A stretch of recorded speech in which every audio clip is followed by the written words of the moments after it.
Hi everyone, this is Aaron for Zolotech. We're going to take a look at the Kyocera Hydro Elite. Now I don't normally test phones from kind of new brands, but this one's a little bit interesting. It's supposed to be waterproof and dustproof, so we're going to test how waterproof it really is. Let's open it up. We'll take a look at the specs, what comes in the box, see how waterproof it is, and then go over the operating system a little bit. Now this is the phone itself. We'll set this aside for a moment and take a look what comes in the box. We've got your normal documentation, get to know your phone, warranty information.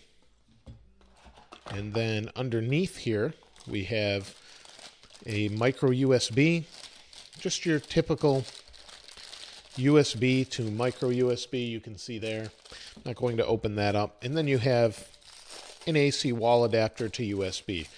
That's all you get with the phone, but it is free. Let's set that aside and go over the phone itself. Now you can see the phone isn't huge. We'll take this off here. The phone isn't very big, but it does run Android 4.1. It has a 4.3-inch 720p screen with a pixel density of 342 pixels per inch. It's also got an 8-megapixel camera on the back with LED flash and a 1.3 megapixel camera on the front. It actually has pretty good specs considering that it's free. It's a dual-core 1.5 gigahertz Snapdragon S4 processor with 1.5 gigs of RAM, which is interesting, and 16 gigabytes of internal storage, and then a micro SD slot up to 32 gigabytes. Let's open the back up here. And you can see that we have a battery, obviously. It's a 2,000 milliamp hour battery that comes in at about 13 hours talk time, 9.5 days of standby, and seems to last pretty well. It's not a huge screen. It's a 4.3-inch screen, like I said, and it feels really good. It's about the size of an iPhone, something like that, and it fits nicely in the hand. The back is kind of this textured feel. I get the feeling that this is more of an industrial style phone. You can see here's your SIM card slot, SD slot, and let's take a look at the features around the phone. Before I put this back on, I said it was waterproof. It's supposed to be, and you can see this is a seal all the way around here, and it seals with this little ridge here, and this also has wireless charging built in. So you can see there's the phone, there's the speaker, we've got a microphone. On the top, we have our power sleep wake button, 3.5 millimeter headphone jack. We have our volume button up and down. On the bottom, we've got another microphone. On this side, we have the micro USB charge sync port. And then on the front, like I said before, we have our camera. So instead of just turning it on here, let's do something a little unique. Let's turn it on underwater and see how well that works out.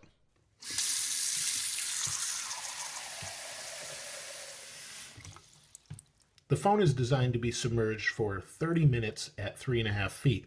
So let's submerge it and power it on.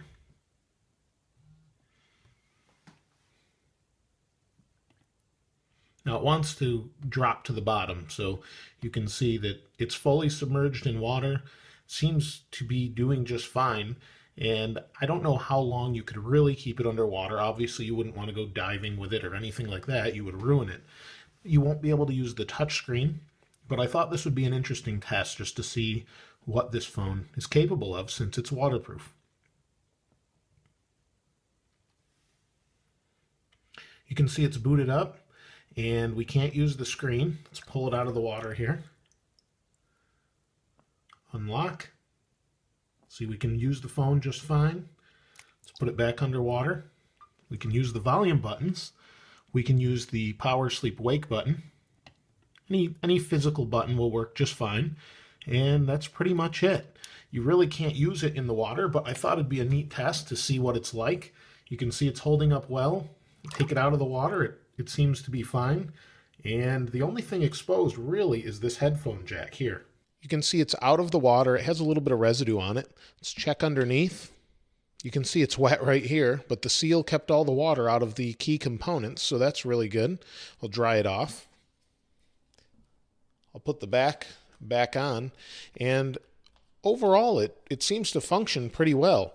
Now if I turn it on, it's a little bit sluggish with their interface that they've put over the top of Android, and I don't know why they really bothered, because for the most part, it's stock Android with a couple changes. They're light blue color, and it just probably makes it a little more sluggish than it would be without their interface. For the most part, it's simple, just like stock Android, but they have little changes here and there. As you can see, this notification menu is slightly different, and some of the widgets are a little different. It has an eco mode for battery. The settings icon is different, but for the most part, it's stock Android. The camera is okay. It has a pink hue underneath it for whatever reason in the center, and you can see I took this photo, and it's got this pinkish hue right in the middle, and for whatever reason, it's just not fantastic, but it is a simple 8 megapixel camera. It does have the forward-facing camera as well, and for the most part, using Android on this phone is going to be okay for most people. It's not super fast.